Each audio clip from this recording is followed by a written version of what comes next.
नमस्ते बिटिया और सभी सम्माननीय अभिभावकगण। Today I am here to discuss about portfolio development program of our university, that is Jyoti Vidyapeeth Women's University. Myself, Dr. Anil Kumar Vangani, Professor and HOD, Department of Repertory in Faculty of Homeopathic Science. I would like to share my experience, how this portfolio development program is useful for our BTRs, our students in making their career. For that, I would like to share a PowerPoint presentation. And here we go.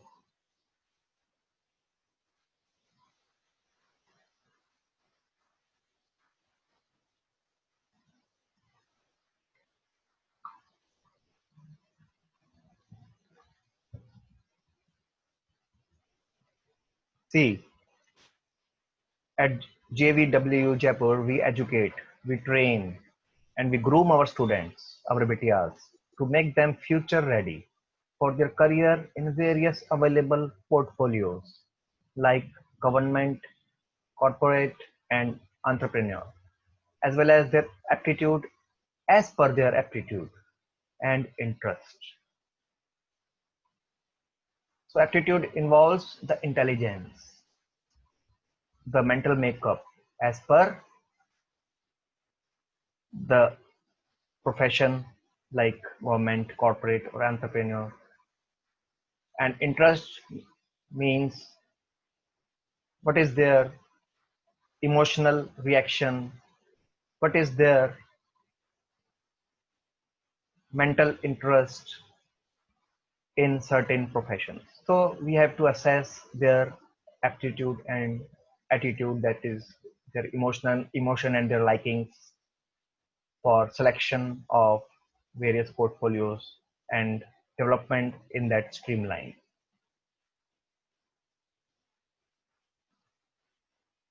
Now this is done by allotting mentors to each student or mentee since beginning of their course of studies. Each mentor, each teacher whose mentor is allotted 8 to 10 students as mentees, and teacher has to solve their problems, have to solve their queries, have to promote them, develop them as per their interest, as per their aptitudes. And this is how we are able to reach each and every student. So what is portfolio? Portfolio is developed from a Latin word folium, which means a leaf or a sheet. So it is actually a portable showcase of our talents, what we can do, what we have got, what are our innate capabilities, and what we can do in a particular course or profession.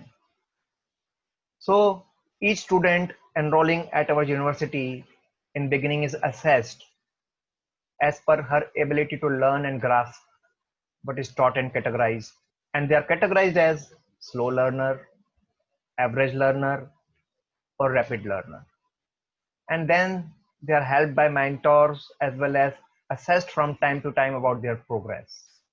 Each student is given a chance to understand their areas of interest, career objectives, and long-term dreams or ambitions at the beginning of their education.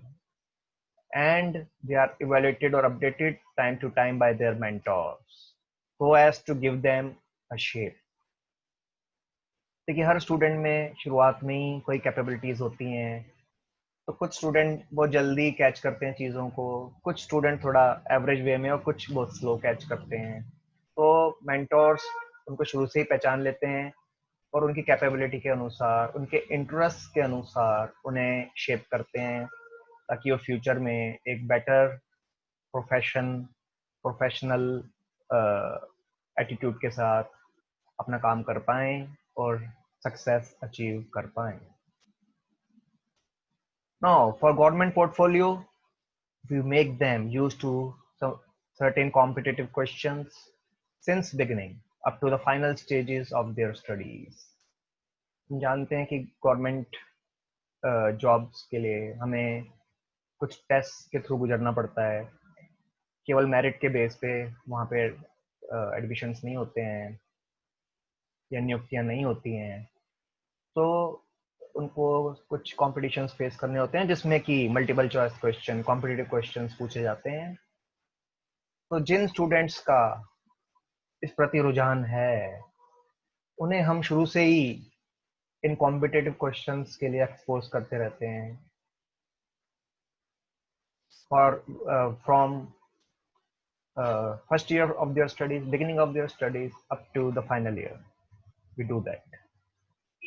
So these examples, I have kept some examples of these competitive questions. Like I am teaching repertory. So in my subject, in my online portal, one can see that I have put with my sessions, with my teachings, certain competitive questions as well as university questions. These competitive questions are multiple choice type, whereas the university question are the questions which will be asked in the examinations to pass the examination, university examinations, and they are descriptive type. So the example of competitive questions are like, which repertory is based on Prudence Concordance of Bible? Whether it is Nair repertory, Kent repertory, Kunjali's repertory, or Gentry's repertory. So this is a question of my subject repertory. So the answer of this question is Nair repertory. Likewise, another question that Boger was in close association for doctrine of pathological general with number 1 Garth Borick, number 2 William Borick, number 3 Herbert Roberts, and number 4 Dr. L.D. Dhawale. It's Dr. L.D. Dhawale of India, with whom Dr. Boger was in a close association. So likewise, other questions I can give, for example, like in BBCR, loss of prostatic fluid during stool, which is a symptom, a rubric, is found in which chapter? Number 1, prostate gland, number 2, stool, number 3, sexual impulse, and number 4, genitalia. So the answer is sexual impulse. Another question I can put as an example, like in therapeutic pocketbook, disordered stomach can be found in which chapter? Number 1, abdomen internal, number 2, flatulence, number 3, stool, and number 4, aggravations. So the answer is abdomen internal. So this is how we make them prepared for government portfolios so that they can crack the competitive examination in which multiple choice questions are asked. Now for corporate portfolios, what is required is to groom them. So we groom them in their personality, in their presentation skills, and we harness a habit of soft skills in them. For that, we provide them personality development tips like they should be a patient listener, should have a sober dress sense, should not be loud while speaking and always keep a cool, should not imitate others, should not copy others, be original self, don't doubt yourself, keep confidence, stick to patience and focus communicating skills. They must develop their communication skills. They have to create their own style. They should not copy.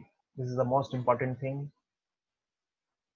Then they get some working ideas to improve their personality, that they have to be a patient listener.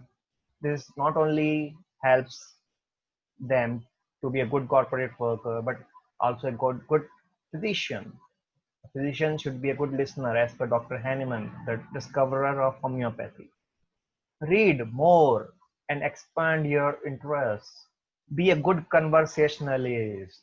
Have an opinion. अपनी बात सामने रखें, लेकिन अपने बड़े बुजुर्गों से भी सीखें और रीडिंग्स रेगुलर करें और अपने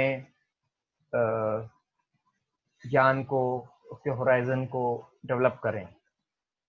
मीट न्यू पीपल, नए ऐसे नए लोगों से मिलें, कम्युनिकेशन स्किल को डेवलप करते जाएं. बी योर सेल्फ, कॉपी ना करें, अपनी स्किल्स को डेवलप करें, अपने ओरिजिनल सेल्फ को डेवलप करें. Have a positive attitude and outlook, हमेशा एक ऑप्टिमिस्टिक अप्रोच रखें. Be fun loving and hold to the humorous side of life. हमेशा सीरियस बने रहना भी आवश्यक नहीं है, कभी कभी मजाकिया भी बने रहें, अपने आप को लाइट हेडेड भी कर लें. तो ये अपने पर्सनालिटी को इम्प्रूव करने के तरीके हैं जो उनको सिखाए जाते हैं, ताकि वो कॉर्पोरेट एनवायरनमेंट में वर्क कर सकें, क्योंकि वो एनवायरनमेंट बहुत कॉम्पिटिटिव है, बहुत स्ट्रेसफुल है. तो अपने आप को ईजी करना भी आना चाहिए अगर लॉन्ग टर्म चलना है. To develop a pleasing personality, there are certain tips like develop a positive frame of mind. हर चीज को पॉजिटिवली लें, टफ से टफ वर्क को चैलेंज के रूप में लें. Always think that difficulties are opportunities. Smile a little too often to show a friendly humor. In corporate world, you should not be highly strung. You should be always a smiling person. Always be open-minded to new ideas. Listen at least. हमेशा एक अच्छे listener बने. कोई भी आपको ideas दे रहे हैं, at least सुने उनसे, लेकिन फॉलो करें ऐसा जरूरी नहीं है. देखें आप पे कितना एप्लीकेबल है, कितना फीजिबल है. Patience is the key. Don't show restlessness while communicating. अपनी बात कहते वक्त धैर्य बनाए रखें, बेचैनी ना दिखाएं. Maintain your cool in any situation. In the end, you will be in advantage. कितनी भी टफ सिचुएशन हो, अपना कूल, अपना पेशेंस मेंटेन रखें. अंत में आप फायदे में रहेंगे. Attentiveness is must if someone is communicating with you. कोई आपसे बात कर रहा है, उसको अवॉइड ना करें. अच्छे लिसनर हो, उसको सुनिए, उसको इज्जत दीजिए. जरूरी नहीं है कि आप उसकी बात को फॉलो करें या उससे आप राजी हों, लेकिन उसे एटलीस्ट सुने. ये अच्छी पर्सनैलिटी की निशानी है. Speak in a balanced way, carefully and never in a high tone. ज़्यादा जोर से बोलने की आवश्यकता कभी नहीं है. अगर लॉजिकल और अच्छा बोल रहे हैं तो वो जोर से बोलने से ज़्यादा असरकारक होगी. We need not speak everything which comes to our mind. Learn to retract unfavorable content. दिमाग में बहुत सी बातें आती हैं, लेकिन हर चीज बोली नहीं जाती. इस छलनी का उपयोग करें और सिर्फ फेवरेबल चीजों को ही दिमाग से निकालें. अनफेवरेबल चीजों को बोलना आवश्यक नहीं है. कॉर्पोरेट वर्ल्ड में ये एक आवश्यक बात है. Someone trustworthy should be communicated to remove your flaws before any professional oration. कहीं आपको बहुत सारे लोगों के बीच ओरेशन देना है, तो आप अपने फ्लॉज को दूर कर सकते हैं किसी ट्रस्टवर्दी पर्सन के सामने उस ओरेशन को दे करके, और वो आपके कमियों को निकाले, उसको आप सुधार करें और बेस्ट वे में आप अपने आप को प्रेजेंट कर पाएं. So in the corporate world matters how presentable you are. Don't heed the person communicating to you. Pay respect. कोई आपसे कुछ कह रहा है, बात कर रहा है, चाहे वो नोन है, अननोन है, तो डोंट बी heedless. उसको अवॉइड ना करें, एटलीस्ट उसको मुस्कुराते हुए सुने. आप चाहें तो फॉलो करें, चाहे तो ना फॉलो करें, लेकिन एटलीस्ट सुनिए. पे रेस्पेक्ट टू हिम और हर. Congratulate others generously but not in excess. ठीक है, किसी ने अच्छा काम किया और सफलता उसने अर्जित की तो उसको बधाई दीजिए, लेकिन इतनी मत दीजिए कि लगे कि कुछ फेवर चाहता है आपसे. बैलेंस वे में बधाई दीजिए. Now importance of personality development in students life. क्या महत्व है ऐसा पर्सनालिटी डेवलपमेंट का एक विद्यार्थी के जीवन में? See, this personality development should start early in students' life, which is a true reflection of their inner being.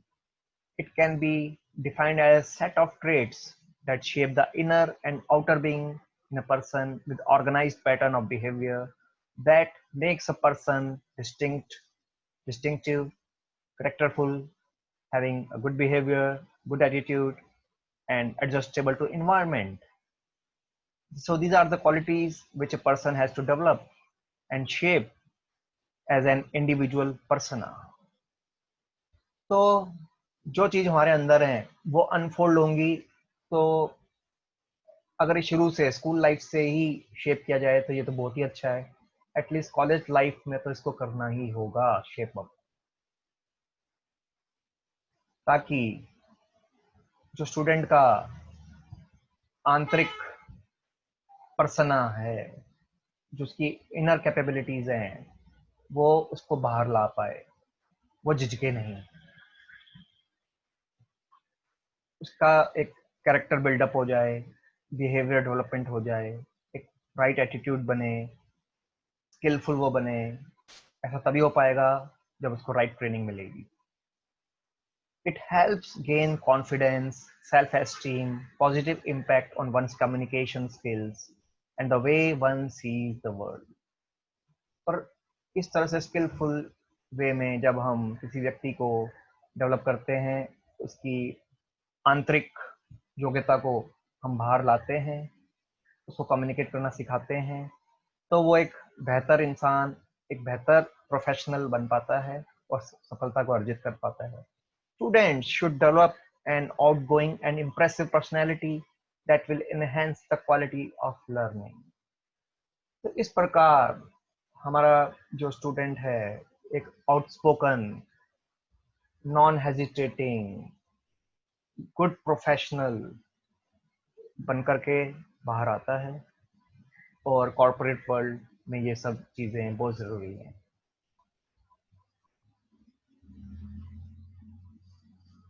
So we can see that students, especially in the rural areas, they are unaware of personality development programs. हमारे यहाँ जो students हैं कई rural areas से भी आते हैं, तो आप रूरल एरिया को छोड़िए, अर्बन एरियाज में भी पर्सनालिटी डेवलपमेंट पे बहुत ही कम ध्यान दिया जा रहा है. तो यहाँ हम उसको अच्छे से ग्रूम करने की सुविधा देते हैं उसके फील्ड ऑफ इंटरेस्ट के अनुसार. Counseling guidance has to be provided to enhance self-confidence and to overcome the fear factor of public speaking. हम स्टूडेंट को मौका देते हैं कि वह क्लास में सबके सामने अपने प्रेजेंटेशंस करे. इस प्रकार उसके फियर्स को कम करने में हेल्प मिलती है, उसका सेल्फ कॉन्फिडेंस डेवलप होता है, उसकी स्किल्स डेवलप होती हैं कम्युनिकेशन की, जो कि बहुत ज़रूरी है कॉर्पोरेट वर्ल्ड में जाने के लिए.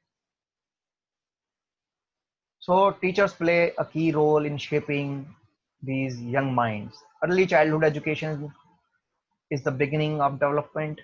Education helps in shaping students' identity. तो देखिए, स्टूडेंट की सही आइडेंटिटी तभी बनेगी जब वो ग्रूम होगा, उसकी पर्सनैलिटी सामने आएगी. तो education is nothing like just making the student study the data, but it is an opportunity given to the student to be able to think as per the problem, to gain the confidence to face the problems. So this is the real mean of education. So we recognize this concept at JVWU. Life skills are needed for a successful career.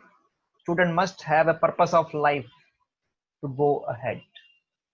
तो students जब mentors से बात करते हैं तो उनकी purpose of life से उनको रिकॉग्नाइज कराया जाता है, उनको इंस्पायर किया जाता है, उनके पर्सनैलिटी को कैरिज्मेटिक बनाया जाता है और उनमें क्षमता पैदा की जाती है कि वो दूसरों को भी मोटिवेट कर पाएं और they can be able to lead by example. वो खुद एक एग्जांपल बने, टीम वर्क कर पाएं। देखिए आगे अब कॉर्पोरेट में आपको कोई अलोन तो वर्क करना नहीं है, आपकी सक्सेस हमेशा देखी जाएगी आप टीम को कितना लेके चल सकते हैं साथ में। तो इस प्रकार से आपको टीम वर्क करना सिखाया जाता है। Then influencer's effectiveness is partly a function of the skill with which the influencer uses an influence technique. तो स्टूडेंट में वो मैग्नेटिज्म पैदा किया जाता है कि वो दूसरों को इन्फ्लुएंस कर सके। ये क्राफ्ट्समैन की तरह एक आर्ट है, ये कला उसमें डेवलप कर दी जाती है कि वो कैसे किसी का दिल जीत सके, कैसे किसी व्यक्ति को समझा सके कि ये प्रोडक्ट या जो सर्विस हम उसे दे रहे हैं that is the best one and we are going to do the best for them so that they may pay with wholeheartedness, with happiness. So this was how we develop the student as per corporate portfolio. Now the next one is the entrepreneur portfolio. So here we make them learn to think different, to try innovative ideas even at our campus, to make them confident, develop their own ideas, their business, their clinics, or to work in industries, or to develop some industry themselves, or to establish an NGO, that is non-government organization, etc. So this is the field of entrepreneur. And how to become a successful entrepreneur, we teach them, we train them. So for that, we tell them they should have a foolproof business plan. Our idea of business should be unique, novel, foolproof, and made after proper research of the target population. जो भी हमने business करने की ठानी है तो वो चीज़ कितनी बेनिफिशियल हमारे लिए रहेगी, उसके लिए हमने रिसर्च कितनी की है और वो आइडिया कितना यूनिक है, कहीं पहले से ही बहुत सारे लोग उसको फॉलो तो नहीं कर रहे हैं, हमारी मार्केट में क्या आइडेंटिटी बनेगी, क्या ब्रांड बनेगी। तो एंटरप्रेन्योरशिप का काम ब्रांडिंग का है, हमें एक ब्रांड इस्टेब्लिश करनी है, हमारा नाम होता है, रिकॉग्निशन होता है और लोग हमारी सर्विसेज का फायदा लेते हैं। We should study the demand, need, and our approach and feasibility of our idea before implementing it. तो जो काम हम करने जा रहे हैं, जो सर्विस हम देने जा रहे हैं, या जो दवा हम इंट्रोड्यूस करने जा रहे हैं या मैन्युफैक्चर करने जा रहे हैं, उसकी क्या डिमांड है, क्या नीड है और हमारी फिजिबिलिटी कितनी है, हम कैसे अप्रोच करेंगे उन तक। तो ये सब चीज़ें इम्प्लीमेंट हमें कैसे करनी है, ये सब प्लान हमें पहले से बनाना होता है एक अच्छे एंटरप्रेन्योर बनने के लिए। एक अच्छे एंटरप्रेन्योर को एफिशिएंट फाइनेंशियल मैनेजमेंट भी करना होता है। Cash flow by far is the biggest challenge to run any business. तो देखिए ऐसा बिजनेस जिसमें सिर्फ उधारी रह जाती है, कैश फ्लो नहीं हो रहा है, तो अंत में वो बंद हो जाता है। तो हमें ये सोचना होगा कि किस तरीके का बिजनेस हम मॉडल अपनाएं जिससे हमें ज़्यादा से ज़्यादा पेमेंट्स तुरंत मिल जाएं। इसके लिए हम कस्टमर को इंसेंटिव्स भी दे सकते हैं। Client should be promoted, given incentives to pay full amount upfront, कि आप अपफ्रंट पेमेंट कीजिए, आपको हम 10% डिस्काउंट देंगे, आप टालिए मत। ये हमने जो मैन्युफैक्चर किए हैं medicine, you can take, but we will give 10% upfront discount if you take it, if you pay right now. So debts, if you are in debts, it will engulf your business ultimately. तो उधारियां आपके business को डुबा देती हैं। तो हमें इस तरह का फाइनेंशियल मैनेजमेंट करना होगा। No extra expenditure to look as a big business, हमें दिखावे पे ज्यादा खर्च नहीं करना है, ब्यूटिफिकेशन पे इतना खर्च नहीं करना है, फैंसी लुकिंग पे खर्च नहीं करना है कि हम बड़े बड़े ऑफिस मेंटेन कर लें लेकिन सर्विस के नाम पे हम बेहतरीन नहीं है। But rather we have to focus on our product and service which will take us ahead. हम क्या प्रोडक्ट बनाने जा रहे हैं या क्या सर्विस हम किसी को दे रहे हैं, उसका सीधे क्या बेनिफिट क्लाइंट को मिल रहा है, इस पे ज़्यादा डिपेंड करेगा रादर कि हमारे ऑफिसेस कितने सुंदर हैं। तो एक अच्छे एंटरप्रेन्योर के लिए ज़रूरी है कि वो प्रोडक्ट पे और सर्विस पे जोर दे, ना कि दिखावे पे। एक मिनिमम स्टैंडर्ड्स फॉलो करना ठीक है, ज़रूरी है, लेकिन एक्सेसिव ब्यूटिफिकेशन पे खर्चा ना किया जाए जो कि अल्टीमेटली आपको डेब्ट्स में डालेगा। Don't hesitate to ask for favour, हमारी सोशल नेटवर्किंग बहुत स्ट्रांग होनी चाहिए, और जब भी हम प्रॉब्लम में हो, खतरे में हो, तो हमें अपने बिजनेस के बारे में, अपनी इंडस्ट्री के बारे में या अपनी क्लिनिक सर्विसेज के बारे में किसी से भी राय लेने में कोई हिचक नहीं होनी चाहिए, और सही समय पे सही चेंज करने पर हम अपने बिजनेस को बचा सकते हैं। मेंटोर शुड बी कंसल्टेड, जब भी आप कोई काम करने जा रहे हैं तो ऐसा व्यक्ति जो कि उस फील्ड में ऑलरेडी एक्सपीरियंस रखता है, उसके आप टच में रहें, उसको मेंटोर बनाएं, समय समय पर राय लें, वो आपको बहुत अच्छी राय दे पाएगा और आपको प्रॉब्लमेटिक सिचुएशन से पुल आउट कर पाएगा।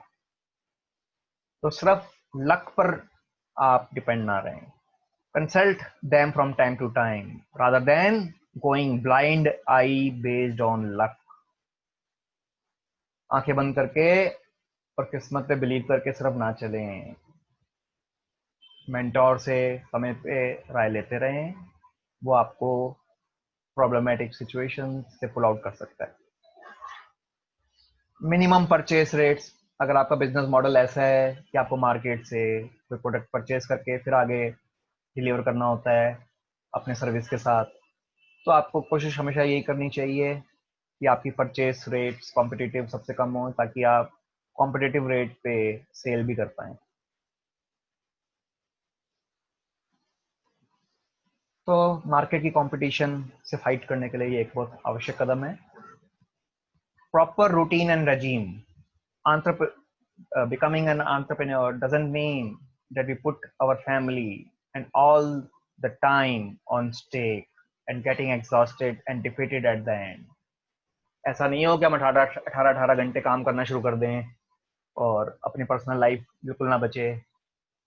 तो ऐसा करके हम ज़्यादा लंबा नहीं चल सकते। So it's a long run.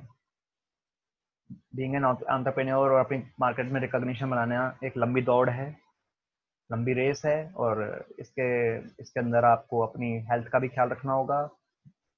Time management इसमें बहुत इंपॉर्टेंट है कि आप अपने आप को, अपनी फैमिली को कितना टाइम दे रहे हैं और अपनी हॉबीज, अपने उसको कितना एंजॉय कर पा रहे हैं, तभी आप इसको एक्सपीरियंस को अपने एंजॉयफुल बना पाएंगे और लंबा चल पाएंगे। Belongingness. Always try to build a group of persons around you having same ideology, who can think like you, they can understand your ideas and can help when you need it most. तो देखिए, आपकी ideology के persons से आप communicate करते चलिए, एक group बनाते चलिए, टीम वर्क करते चलिए, और इस तरीके से जब आप चलते जाएंगे तो कारवां बनता जाएगा। और सफलता का यही एक तरीका है And for this, communication skill is very important. It is most essential part, and the soft skills are required to win friends. मधुर बोलिए, अच्छा बोलिए, ऑप्टिमिस्टिक रहिए, देखिए आपके साथ कितने लोग हो जाते हैं. इवोल्यूटिंग, कोई भी व्यक्ति शुरू से ही सब कुछ नहीं जानता है, समय के साथ सीखता है. From start of business we have to undergo some bad phases, some good phases, ultimately to reach at climax of the business. So these are all part and parcel of the process, and one should keep even-minded and maintain cool in all situations, and to understand the evolution and reach the targets which will ultimately lead to your goal. तो देखिए ये सब जो है मंजिल में ठहराव बीच बीच में आएंगे, कुछ ऊंच नीच भी होंगी, और ये सब लेकिन पार्ट एंड पार्सल है इस गेम का. आपके एंटरप्रेन्योरशिप के जो प्रोजेक्ट हैं ये उसके एसेंशियल ठहराव हैं जो आपको समझने होंगे.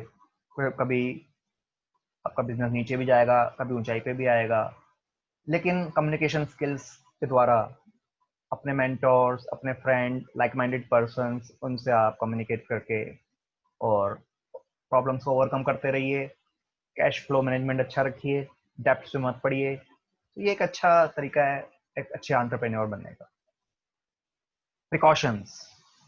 All risks should be averted which can put your business and financial situation to a shocking shutdown position, like thefts, कभी चोरी ना हो जाए, बाढ़ आ जाए, या जो है आग लग जाए आपके प्रतिष्ठान में. तो ये आपके बिजनेस को सडनली शट डाउन कर सकती हैं, आपकी योजनाओं को धाराशायी कर सकती हैं. तो ऐसे में हमें प्रिकॉशन लेके चलना है, इंश्योरेंस कवर रखना है अपना, so that we can recover our losses in such unfortunate situations. So this is how we make a good entrepreneur out of our students. So these are all the works of our mentors to develop the mentees as per their interest, as per their aptitude into various portfolios like government, corporate, or entrepreneur. So now the question arises, in a nutshell, what are the job opportunities for a BHMS pass out? Why one should take admission in BHMS? See, one can work as medical officer applying for government or corporate portfolios. तो अब देखते हैं कि government में भी medical officers की post समय समय पर निकलती हैं, और कॉर्पोरेट वर्ल्ड में भी मेडिकल ऑफिसर्स की नियुक्ति होती हैं. तो वहाँ पे अप्लाई करके और मेडिकल ऑफिसर का काम कर सकता है एक PHMS pass out. Can explore as entrepreneur portfolio and establish own clinic, hospital, nursing home. एक एंटरप्रेन्योर बन के अपना खुद का clinic, hospital, nursing home establish कर सकता है. Can run own pharmacy procuring a drug licence. एक ड्रग लाइसेंस को प्रोक्योर करके अपनी खुद की फार्मेसी रन कर सकता है PHMS pass out. This is another type of entrepreneur project. Can establish medicine manufacturing unit after obtaining a license. तो मैन्युफैक्चरिंग लाइसेंस ऑब्टेन करके अपनी खुद की एक यूनिट लगा सकता है, इंडस्ट्री स्टैब्लिश कर सकता है, अपनी खुद की रिकॉग्निशन बना सकता है. और ये एक this is another type of field of entrepreneur portfolio. Then one can proceed for postgraduate study to work as assistant professor in some homeopathic medical college. Likewise, I am working in the homeopathic medical colleges for last 20 years, and I have become a professor and head of department. So this is a sort of corporate portfolio. So a pictorial presentation, what a BHMS pass out can do, can act as physician. You can see me as working as a physician, seeing some patients, solving their problems. Connect as pharmacist. अपनी खुद की एपोथेकेरी develop कर सकते हैं, अपनी दवाइयाँ खुद बना सकते हैं, क्योंकि फार्मेसी का पूरा knowledge bachelor of homoeopathic medicine and surgery degree के अंदर दिया जाता है आपको. Connect as professor. तो कॉर्पोरेट पोर्टफोलियो के अंतर्गत अगर BHMS स्टूडेंट आगे पढ़ाई करके MD की डिग्री एक्वायर करता है तो वह एक प्रोफेसर के तौर पे दूसरे स्टूडेंट्स के फ्यूचर को शेप कर सकता है, उनको पढ़ा सकता है, ट्रेनिंग दे सकता है. जैसा कि आप देख रहे हैं कि मैं खुद मेरे स्टूडेंट्स के साथ खड़ा हूँ और देखिए मेरे स्टूडेंट्स कितने खुश नज़र आ रहे हैं. और यही हमारी उपलब्धि है, यही हमारा सेटिस्फेक्शन है कि हमारे स्टूडेंट्स हमसे सीखते हैं, खुश होते हैं, डेवलप होते हैं, शेप अप होते हैं और लाइफ में इनको सक्सेस मिलती है. Connect as an industrialist. तो आप देखिए मैन्युफैक्चरिंग यूनिट लगा सकते हैं, दवाओं का प्रोडक्शन कर सकते हैं, नई नई दवाएं भी बनाई जा सकती हैं. सिर्फ एक मैन्युफैक्चरिंग लाइसेंस लेने की आवश्यकता होती है और धीरे धीरे रिकॉग्निशन होती है, बिजनेस बढ़ता जाता है, तो एक मैन्युफैक्चरिंग यूनिट भी लगाई जा सकती है, इंडस्ट्रीज बना जा सकता है. This is a type of entrepreneur portfolio.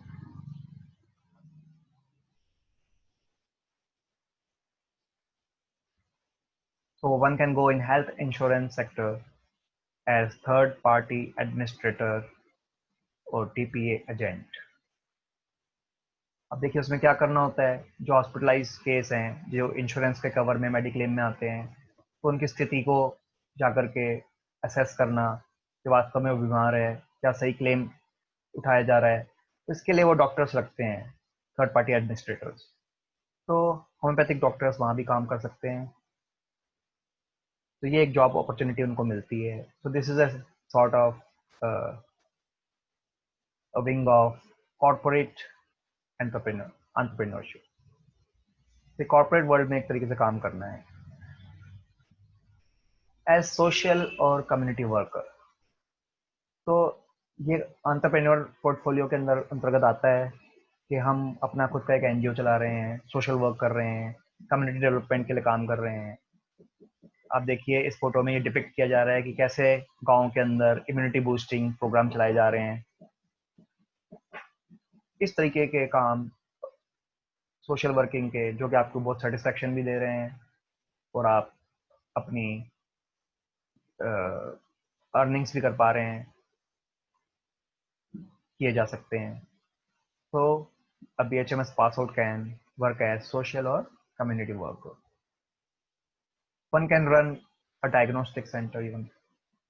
तो इसके लिए भी हमें सिर्फ जो ऐसी स्टाफ की नियुक्ति करनी होगी जो कि पैथोलॉजी वर्क का टेक्निकल नॉलेज रखता है, डिग्रीज रखता है, और अपना एक डायग्नोस्टिक सेंटर हम होल्ड कर सकते हैं, क्योंकि as a medical person we have a knowledge of the diseases, the diagnosis, the pathological test.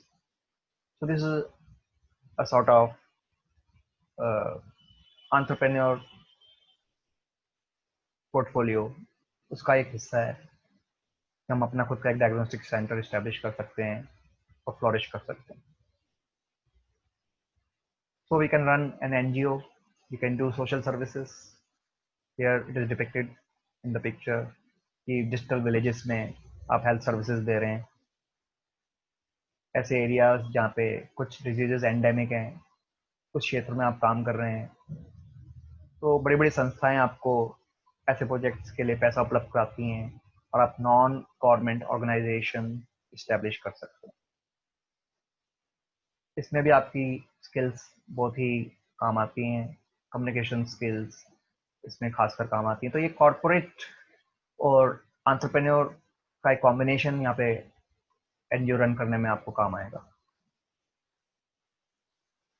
So this is all about various career opportunities present in homeopathic science. for a BHMS pass out. Thanks for showing interest for a reputed and rewarding career in homeopathy. Thanks a lot for your precious time. See you again at our college campus. Goodbye and all the best for your career.